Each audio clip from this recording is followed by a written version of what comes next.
Dimas seorang OB jatuh hati pada Andini, staf cantik yang terlihat anggun dan sopan.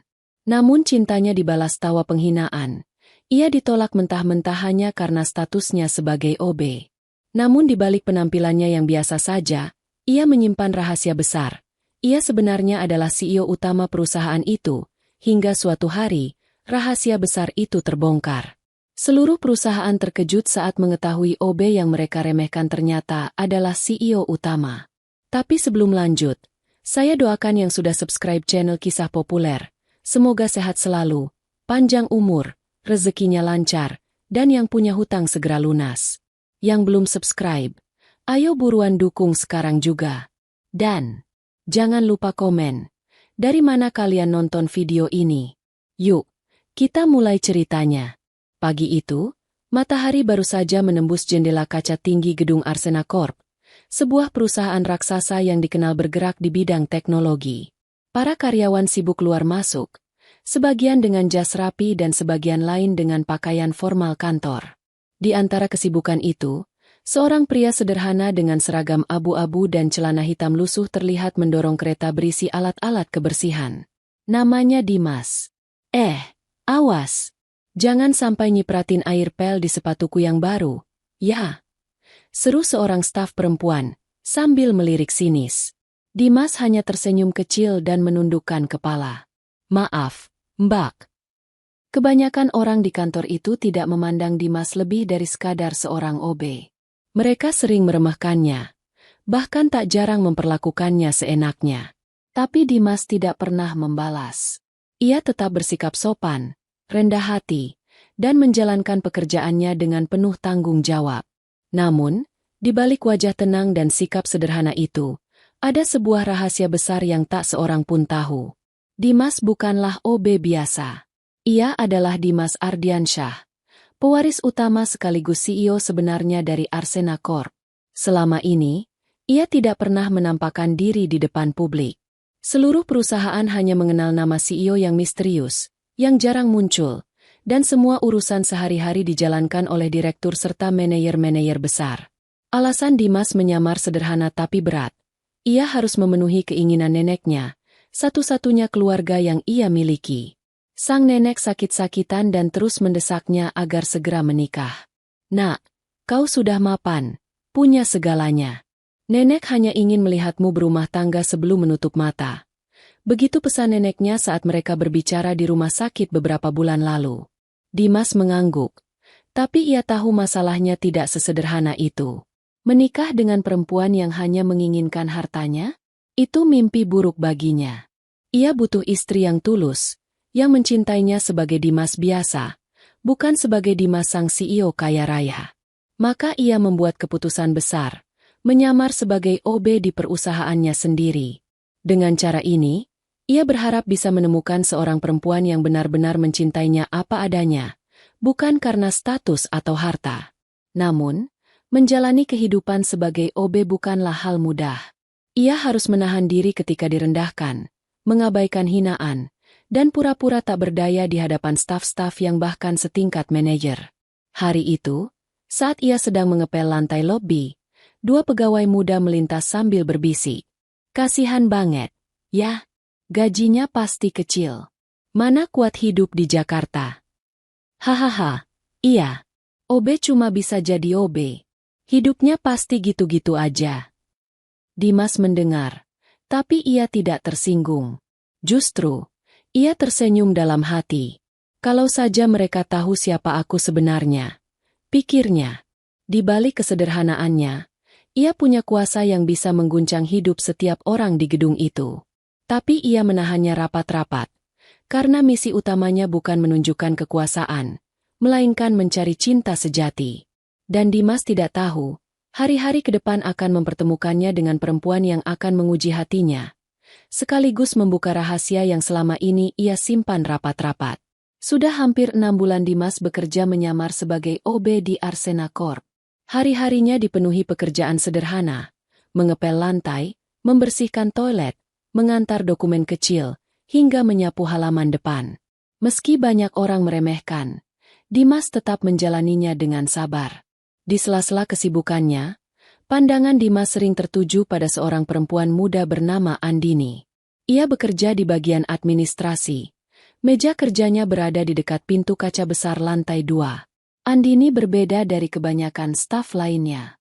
Setiap kali lewat, Dimas melihatnya selalu berpenampilan rapi, dengan blus putih yang dipadukan rok selutut. Rambut panjangnya tergerai indah, dan ia selalu membawa aroma wangi bunga lembut yang membuat siapapun di sekitarnya menoleh. Namun, yang paling menarik perhatian Dimas bukan hanya kecantikannya, melainkan sikapnya yang terlihat anggun dan sopan. Ia berbicara dengan lembut pada atasan, menebar senyum pada rekan kerja. Bahkan di beberapa kesempatan, Dimas mendengar cara Andini menasihati rekan yang sedang gelisah. "Tenang saja, semua pasti ada jalan keluarnya. Jangan panik," kata Andini dengan suara lembut. Suatu kali ketika ada karyawan baru salah input data, Dimas memperhatikan dari kejauhan. Hatinya lah yang diam-diam bergetar. Apakah ini tanda-tanda yang nenek maksud? Pikirnya. Malam-malamnya kini dipenuhi renungan tentang Andini. Ia membayangkan jika suatu hari ia bisa duduk berdua dengannya, bercakap-cakap, dan mengenalnya lebih dalam. Dimas berpikir, mungkin Andini adalah perempuan yang selama ini ia cari. Sopan, anggun, dan pandai berkomunikasi. Namun, ada keraguan dalam dirinya. Apakah Andini benar-benar tulus? Atau apakah semua kesopanan itu hanya topeng? Sama seperti kebanyakan orang yang bersikap manis di hadapan orang penting dan berwajah lain di belakang? Dimas menghela napas panjang setiap kali memikirkan itu. Ia sadar, penyamarannya sebagai OB adalah ujian. Jika Andini benar-benar tulus, maka status Dimas sebagai OB tidak akan jadi masalah. Suatu sore, ketika Dimas sedang merapikan kursi di ruang kerja, Andini melintas sambil tersenyum tipis kepadanya. "Hati-hati ya, Mas. Jangan sampai kepleset lantai yang basah," katanya sopan. Senyuman itu membuat dada Dimas berdebar lebih kencang. Ia balas menunduk. "Terima kasih, Mbak." Sejak saat itu, tekad Dimas semakin kuat. Ia harus mencari tahu siapa Andini sebenarnya. Apakah senyum dan sikap lembut itu sungguh keluar dari hatinya? Atau hanya karena ia tahu dirinya sedang diperhatikan orang lain? Yang jelas, dalam hati Dimas tumbuh keyakinan baru. Mungkin inilah perempuan yang bisa ia cintai. Dan tanpa ia sadari, langkahnya menuju masa depan penuh kejutan baru saja dimulai. Hari itu, suasana kantor terasa lebih ramai dari biasanya. Beberapa staf sibuk menyiapkan laporan akhir bulan. Manajer lalu lalang dengan wajah serius, sementara OB seperti Dimas tetap bekerja tenang di sudut-sudut ruangan. Namun, ada sesuatu yang berbeda di hati Dimas. Sejak beberapa minggu terakhir, ia tidak bisa menghapus bayangan Andini dari pikirannya. Senyum tipis, tutur kata lembut, dan penampilan anggunnya membuat hati Dimas semakin yakin bahwa perempuan itu mungkin adalah jawaban dari doa dan harapan neneknya. Sore itu, setelah jam kantor hampir usai, Dimas duduk termenung di gudang peralatan. Tangannya menggenggam erat sebuah kotak kecil berwarna hitam. Di dalamnya, ada sebuah cincin sederhana, bukan cincin berlian mewah dari toko perhiasan mahal, melainkan cincin emas polos yang ia beli dengan menyisihkan uang gajinya sebagai OB. Kalau dia memang tulus, dia pasti menerima cincin ini, bukan menanyakan harganya. Gumam Dimas sambil menarik napas panjang. Ia tahu langkahnya penuh risiko. Bagaimana jika Andini menolak? Bagaimana jika ia ditertawakan? Namun, Dimas merasa harus mencoba. Lebih baik terluka karena jujur, daripada terus bersembunyi dalam rasa penasaran. Dengan hati bergetar, ia berjalan menuju meja Andini. Gadis itu sedang merapikan dokumen, bersiap pulang. Beberapa staf lain masih ada di ruangan, sebagian sibuk, sebagian lagi justru memperhatikan dengan rasa ingin tahu. "Andini." Suara Dimas terdengar pelan tapi tegas. Andini menoleh, sedikit terkejut melihat OB berdiri di hadapannya dengan wajah serius. "Iya, Mas Dimas, ada apa?" tanyanya, tetap dengan nada sopan. Dimas menelan ludah. Jantungnya berdegup kencang. "Aku, selama ini, sering memperhatikanmu. Aku kagum sama sikapmu. Dan, aku rasa, Aku sudah jatuh hati padamu. Aku ingin melamarmu. Kamu serius, Dim? Katanya di sela tawa, sambil melipat tangan di dada. Obe kayak kamu mau melamar aku? Jangan mimpi. Aku ini perempuan yang punya standar. Aku butuh pria mapan, berwibawa, dan jelas masa depannya. Bukan cuma tukang pel yang tiap hari ngurusin lantai kotor. Setiap kata keluar dari bibirnya bagaikan jarum yang menusuk hati Dimas. Ia berdiri terpaku dengan wajah menunduk, sementara di sekitarnya terdengar bisik-bisik bercampur tawa. Ya ampun, gila juga OB satu ini, berani-beraninya ngelamar Andini. Hahaha, mungkin dia mimpi semalam, jadi nekat ngomong gitu. OB kok halu. Suara-suara itu semakin memperparah luka di hati Dimas. Ia bisa menahan banyak hal selama menyamar sebagai OB, hinaan, ejekan, bahkan perlakuan kasar. Tapi kali ini, hatinya benar-benar hancur. Ia tidak pernah menyangka, perempuan yang ia kira anggun dan sopan ternyata hanya melihat manusia dari status dan harta. Andini meliriknya dengan tatapan merendahkan. Dim, sadar diri dong. Kita ini beda dunia. Kamu OB, aku staf kantor. Jangan bikin malu diri sendiri. Gelak tawa kembali pecah. Beberapa staf bahkan menutup mulut sambil menunduk pura-pura sibuk. Tapi bahunya berguncang menahan tawa. Ada juga yang terang-terangan merekam kejadian itu dengan ponsel. Seolah momen penghinaan ini hiburan murah di sore hari. Dimas mengangkat wajahnya pelan. Tatapannya kosong. Tapi matanya sedikit berkaca-kaca. Ia tidak membalas. Tidak juga membela diri. Baginya, tidak ada gunanya berdebat dengan orang yang sudah menilai dirinya rendah. Dengan suara pelan tapi tegas, ia hanya berkata, "Terima kasih, Din. Sekarang aku tahu siapa dirimu yang sebenarnya." Tanpa menunggu jawaban, Dimas menutup kotak cincin di tangannya, lalu melangkah pergi meninggalkan ruangan. Tawa masih menggema di belakangnya, terdengar mengejek dan menusuk telinga. Tapi langkah Dimas tetap tenang. Meski dalam dadanya ada rasa sakit yang sulit ia ungkapkan dengan kata-kata. Di lorong kantor yang sepi, ia berhenti sejenak, bersandar pada dinding, dan menarik napas panjang. Ternyata benar kata hati kecilku. Anggun dan sopan Andini hanya topeng. Dia bukan perempuan yang kucari. Malam itu, di kamar kosan kecilnya, Dimas kembali duduk termenung sambil menatap cincin sederhana yang gagal ia serahkan. Kalau nenek tahu, pasti kecewa, gumamnya lirih.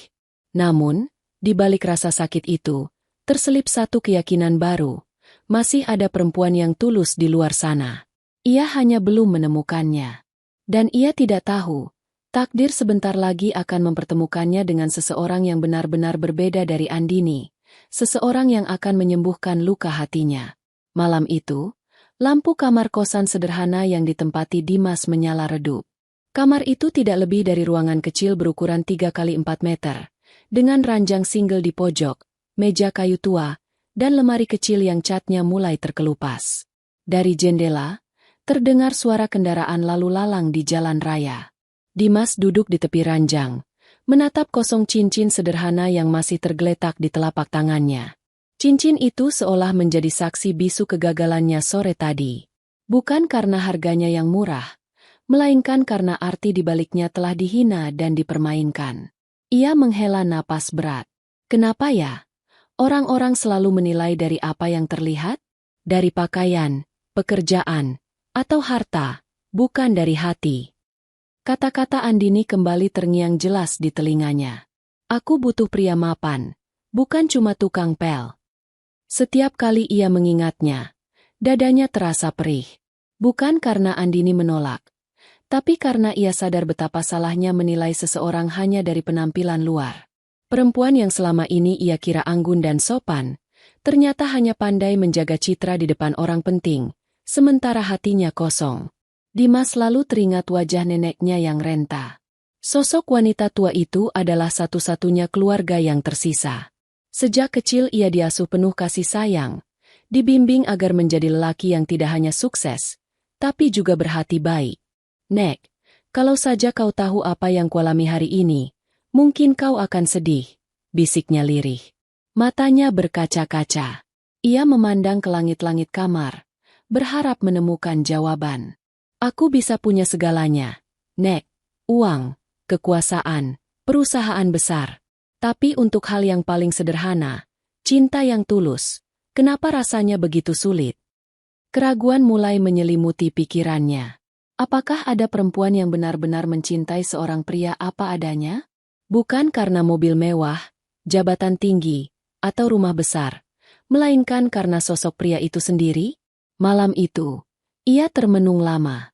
Sesekali menunduk, sesekali berdiri lalu berjalan mondar-mandir di kamar. Hatinya diliputi rasa kecewa bercampur putus asa. Namun, di tengah luka itu, ada sesuatu yang tetap membuatnya bertahan. Harapan. Harapan bahwa suatu hari, ia akan bertemu dengan perempuan yang berbeda dari Andini. Perempuan yang tidak melihat dirinya sebagai OB atau CEO, melainkan sebagai Dimas, manusia biasa yang ingin dicintai dengan tulus. Dengan berat, ia akhirnya menutup kotak cincin itu dan meletakkannya di dalam laci meja. Mungkin, belum waktunya, ucapnya pelan. Malam semakin larut. Suara azan Isya dari musala kecil dekat kosannya bergema, membuat hatinya sedikit tenang. Dimas merebahkan diri di ranjang, menatap langit-langit dengan mata berat. Dalam kesunyian itu, ia berdoa dalam hati, semoga esok hari ia diberi kekuatan untuk tetap tegar, meski hatinya sedang terluka. Ia tidak tahu, doa itu akan segera dijawab dengan cara yang tak pernah ia bayangkan, melalui sosok perempuan sederhana yang tanpa sadar akan masuk ke dalam hidupnya. Beberapa hari berlalu sejak penolakan pahit itu, namun bayangan tawa Andini masih sesekali terlintas di kepala Dimas. Setiap kali ia mengingatnya, dadanya kembali terasa perih. Untungnya, pekerjaan sehari-hari sebagai OB cukup menyibukkan pikirannya, membuat ia tak terlalu larut dalam luka. Hari itu, setelah selesai mengepel lantai lobi, Dimas merasa haus. Ia melangkah ke arah kantin perusahaan yang terletak di lantai dasar, dekat area parkir. Aroma masakan langsung menyeruak begitu ia membuka pintu.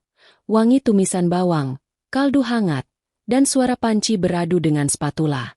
Di balik meja dapur terbuka, berdirilah seorang gadis sederhana dengan apron bermotif bunga. Rambutnya diikat rapi ke belakang, wajahnya polos tanpa riasan tebal. Namun justru itulah yang membuatnya tampak segar dan alami. Matanya bulat, kulitnya bersih kecoklatan, dan gerak-geriknya luwes. Mas Dimas, mau makan? Hari ini ada sayur asem sama ayam goreng. Ucap gadis itu ramah begitu melihatnya. Dimas sempat terkejut. Ia tidak menyangka gadis itu mengenal namanya. Kamu tahu namaku? Tanyanya, bingung. Gadis itu tersenyum sambil tetap sibuk mengaduk panci besar. Tentu, aku sering lihat Mas Dimas lewat sini. Lagian, semua OB di kantor ini aku hafal namanya. Kan sering makan di sini. Dimas hanya bisa tersenyum kecil. Ada kehangatan di cara gadis itu berbicara, berbeda dengan tatapan merendahkan yang biasa ia terima dari staf lain. Namamu siapa? Tanya Dimas, mencoba membuka percakapan. Sinta, jawabnya singkat, sambil menyendokkan sayur asem ke mangkuk. Aku tukang masak di sini. Baru beberapa bulan kerja, jadi masih sering tanya-tanya sama Bu Ratna soal resep. Dimas memperhatikan Sinta dengan seksama. Cara ia berbicara sopan, nada suaranya lembut, dan senyumnya tulus tanpa dibuat-buat. Bahkan ketika ia menyeka keringat di dahinya dengan punggung tangan, gerakannya terlihat sederhana namun penuh ketulusan. Sinta meletakkan sepiring nasi dan lauk di depan Dimas. Nih, Mas, aku tambahin tempe goreng, biar kenyang. Makan yang banyak, kerja seharian pasti capek kan? Dimas terdiam sesaat. Hatinya seperti disentuh sesuatu. Bukan karena tempe goreng itu, tapi karena perhatian kecil yang begitu tulus. Iya, makasih banyak, Sinta. Ucapnya pelan. Sejak hari itu, Dimas sering menyempatkan diri mampir ke kantin. Bukan hanya karena masakan Sinta yang enak, tapi karena ia mulai merasa nyaman berada di dekat gadis itu. Sifatnya yang ramah, rendah hati, dan apa adanya membuat Dimas melihat kontras yang tajam dibandingkan dengan Andini. Jika Andini tersenyum hanya untuk orang-orang yang dianggap setara, maka Sinta tersenyum untuk siapapun tanpa pandang bulu. Jika Andini menjaga citra agar terlihat anggun, maka Sinta anggun justru karena kesederhanaannya. Dan tanpa disadari, hati Dimas mulai terikat, bukan pada kecantikan semu, melainkan pada ketulusan yang nyata. Hari-hari Dimas sebagai OB kembali berjalan seperti biasa. Namun ada sesuatu yang berbeda sejak pertemuannya dengan Sinta. Setiap kali ia masuk ke kantin, gadis itu selalu menyapanya dengan ramah, seolah sudah mengenalnya lama. Tidak ada senyum sinis, tidak ada tatapan meremehkan, hanya ketulusan yang terasa nyata. Suatu sore, setelah seharian bekerja mengepel lantai dan membersihkan kaca, Dimas duduk di bangku kayu kantin dengan tubuh lelah. Keringat masih menempel di pelipisnya. Kemeja abu-abunya basah di bagian punggung. Ia tidak sadar Sinta memperhatikannya dari balik meja dapur. Tak lama, Sinta datang membawa semangkuk sup ayam hangat. Uapnya mengepul, aromanya menggoda. Ia meletakkannya di depan Dimas sambil tersenyum. "Dim, kamu pasti capek ya? Nih, aku masakin sup biar badanmu hangat." Dimas menatap mangkuk itu, lalu menatap Sinta. Ada sesuatu di matanya yang membuat dada Dimas bergetar. Sinar ketulusan yang jarang ia temukan di kantor. "Sinta, aku belum pesan apa-apa," ucapnya hati-hati. Sinta terkekeh pelan. "Aku tahu. Tapi kamu sering banget cuma makan seadanya.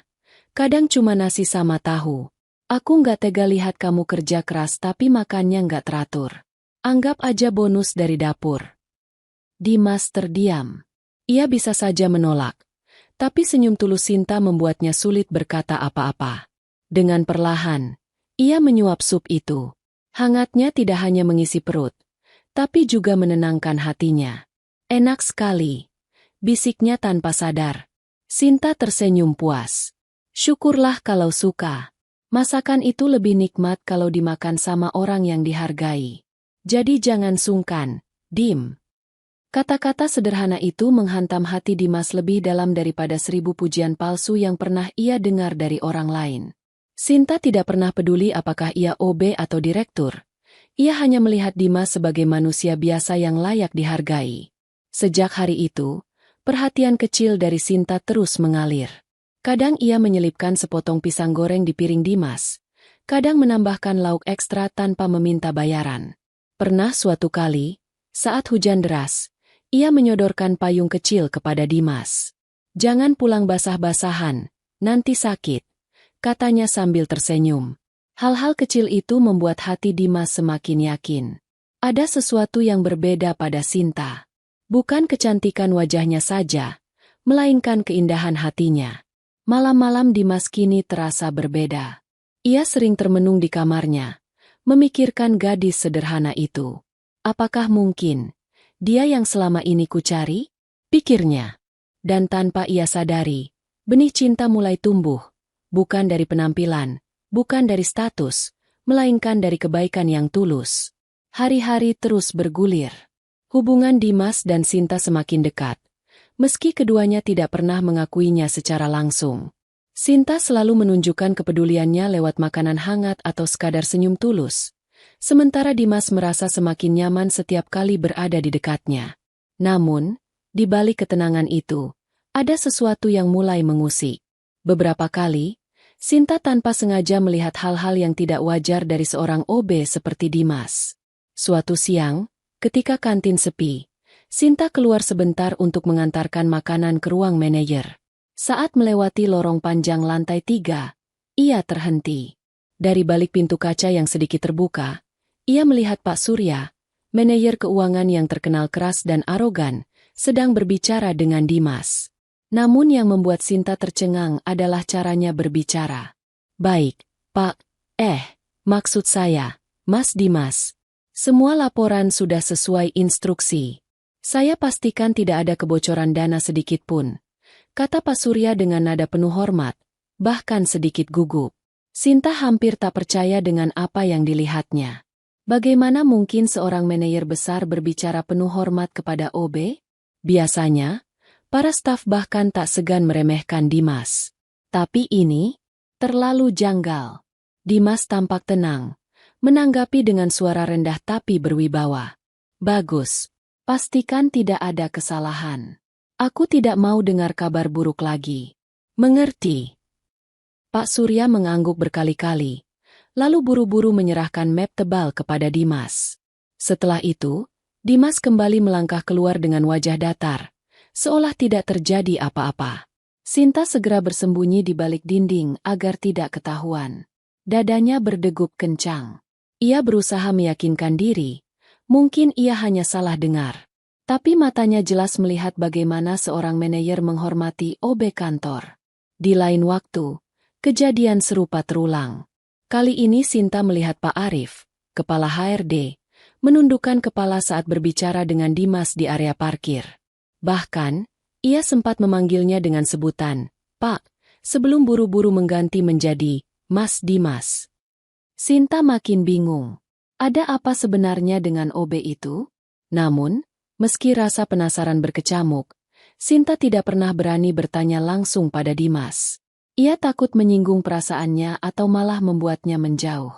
Di sisi lain, Dimas semakin berhati-hati. Ia tahu, beberapa manajer dan direktur senior pasti mengenalinya meski ia menyamar. Bagaimanapun, ia adalah CEO utama perusahaan ini. Mereka yang pernah bertemu dengannya dalam rapat khusus pasti tidak bisa lupa. Karena itu, Dimas selalu berpesan dengan tegas kepada para manajer yang mengetahui rahasianya. Jangan pernah sebutkan jati diriku di depan orang lain. Aku punya alasan kenapa memilih seperti ini. Meski sejauh ini rahasianya masih aman, Dimas sadar bahwa semakin lama ia menyamar, semakin besar pula kemungkinan kedoknya terbongkar. Dan dari sorot mata Sinta yang sering menatapnya penuh tanda tanya, ia tahu bahwa gadis itu mulai curiga.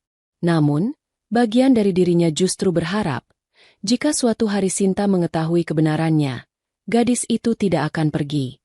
Hari itu suasana kantor terasa berbeda. Semua staf sibuk mondar-mandir menyiapkan ruang rapat utama. Di layar besar tertera tulisan, Rapat Akbar bersama CEO utama. Kabar cepat menyebar. CEO yang selama ini jarang muncul akhirnya akan datang. Banyak staf penasaran, terutama karena mereka hanya tahu perusahaan ini dipimpin oleh seorang pewaris muda misterius yang tak pernah menampakkan diri di publik. Andini tampak paling bersemangat. Ia sibuk merapikan blazer birunya sambil bercermin kecil. Kalau aku bisa menarik perhatian CEO, mungkin nasibku langsung berubah, bisiknya pada temannya. Sementara itu, Sinta yang biasanya tenang justru merasa gelisah tanpa alasan jelas. Entah mengapa, bayangan wajah Dimas terlintas terus di benaknya. Beberapa menit kemudian, direktur utama berdiri di depan podium. Hadirin semua, ucapnya lantang. Hari ini adalah momen penting. Untuk pertama kalinya, CEO utama kita akan hadir langsung dalam rapat besar ini. Semua mata membesar penuh rasa ingin tahu. Beberapa staf bahkan berbisik-bisik, membayangkan sosok CEO muda dengan jas mahal, jam tangan mewah, dan aura pengusaha kelas dunia. Pintu besar ruang rapat perlahan terbuka. Semua kepala menoleh serempak. Langkah kaki terdengar pelan. Mantap, penuh wibawa. Tapi detik berikutnya, seluruh ruangan terdiam kaku. Yang masuk bukan pria berjas mahal. Bukan sosok elegan dengan gaya eksekutif. Melainkan Dimas, OB sederhana dengan seragam abu-abu, yang selama ini diremehkan, ditertawakan, bahkan dihina. Keheningan panjang menyelimuti ruangan. Beberapa orang sempat mengira itu hanya lelucon. Tapi kemudian, direktur berdiri dan menundukkan kepala hormat. Selamat datang, Tuan Dimas, CEO utama perusahaan kita. Ruangan seketika meledak dengan bisikan penuh keterkejutan. Apa? Dia? CEO? Mustahil. OB itu. Bagaimana bisa? Selama ini. Andini terbelalak. Wajahnya pucat seketika. Ingatannya kembali ke momen saat ia menertawakan Dimas habis-habisan. Kata-katanya terngiang jelas. OB kayak kamu mau melamar aku? Jangan mimpi. Kini, rasa sesal menampar dirinya keras. Sementara itu, Sinta hanya terdiam, matanya berkaca-kaca. Hatinya penuh kehangatan, Bukan karena terkejut Dimas seorang CEO, melainkan karena selama ini ia tahu, Dimas yang sederhana itu tulus apa adanya. Dimas berdiri di depan podium. Wajahnya tenang, suaranya dalam dan tegas. Aku tahu banyak dari kalian terkejut. Selama ini aku menyamar sebagai OB, bukan untuk mempermainkan siapapun, tapi untuk belajar. Untuk melihat siapa yang benar-benar bekerja dengan hati, dan siapa yang hanya peduli pada status. Ia menatap tajam ke arah para staf, termasuk Andini yang kini menunduk malu. Dan hari ini, semua kedok sudah terbongkar. Suasana ruangan hening, tapi bukan lagi karena kaget, melainkan karena rasa hormat yang mulai tumbuh untuk sosok CEO yang luar biasa itu. Andini berdiri terpaku di dalam ruang rapat yang kini sunyi senyap. Wajahnya pucat pasi, napasnya tersengal, dan jantungnya berdegup tak beraturan. Bayangan masa lalu seakan menghantam dirinya bertubi-tubi, saat ia tertawa menghina Dimas, saat ia menyebutnya tak pantas untuknya, saat ia dengan angkuh berkata butuh pria mapan, bukan tukang pel. Kini, kenyataan seolah menampar wajahnya. Pria yang ia remehkan di depan banyak orang itu ternyata adalah pemilik kursi tertinggi perusahaan. CEO muda yang begitu dihormati, yang kedatangannya selama ini ditunggu-tunggu. Dengan langkah gemetar, Andini mendekati Dimas yang berdiri tegak di depan podium. Suaranya lirih, penuh rasa bersalah. Dim, aku benar-benar minta maaf. Aku tidak tahu. Aku tidak pernah menyangka kalau kamu. Matanya berkaca-kaca, mencoba menatap Dimas dengan penuh penyesalan. Beri aku kesempatan sekali lagi. Aku janji tidak akan mengulanginya. Aku bisa berubah. Namun, Dimas hanya menatapnya dengan senyum tipis yang dingin, tatapan yang sama sekali tak lagi menyimpan rasa. Andini, waktu itu, aku datang padamu dengan hati yang tulus. Tapi yang kau lakukan hanyalah menertawakan, merendahkan, dan mempermalukanku di depan orang lain. Ia menarik napas panjang, nadanya datar tapi tegas. Sekarang, maaf kalau aku jujur, aku sudah tidak punya hati lagi untukmu. Aku bersyukur pernah tahu siapa dirimu yang sebenarnya, agar aku tidak salah memilih. Kata-kata itu menusuk dada Andini lebih dalam dari apapun. Air matanya jatuh begitu saja, tanpa mampu ia tahan. Dim, suaranya tercekat.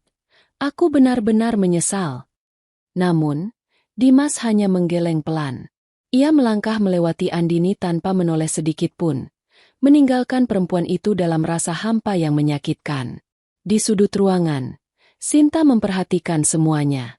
Ia melihat betapa tegarnya Dimas menolak seseorang yang dulu pernah ia kagumi.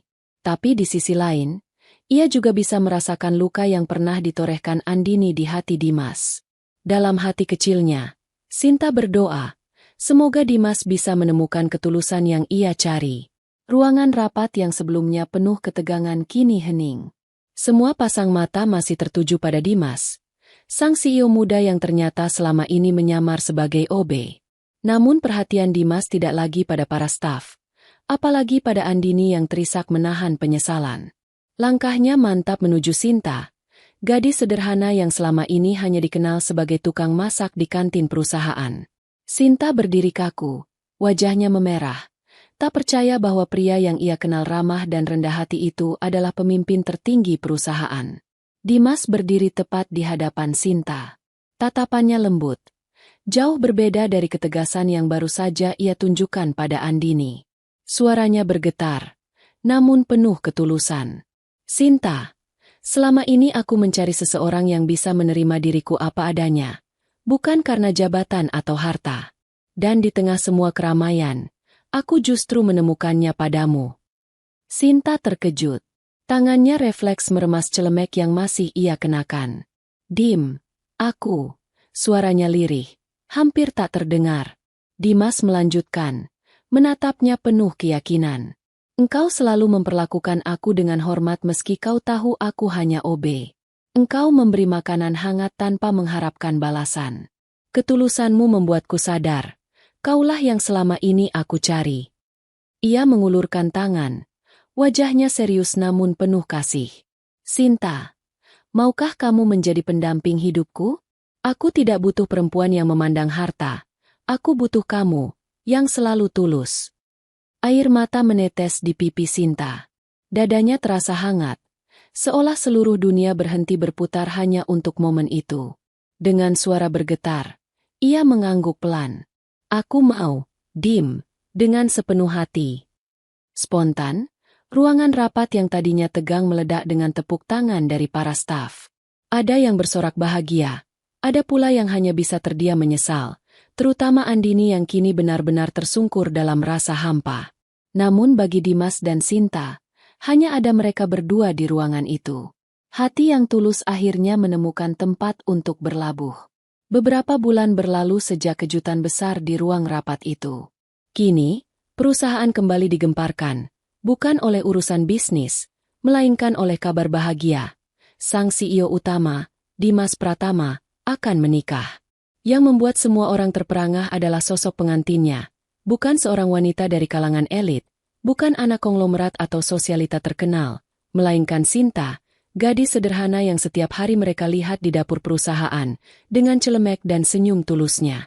Aula besar perusahaan dihias mewah. Lampu kristal berkilauan, bunga-bunga segar menghiasi setiap sudut, dan panggung megah berdiri di tengah ruangan. Para karyawan datang dengan pakaian terbaik mereka.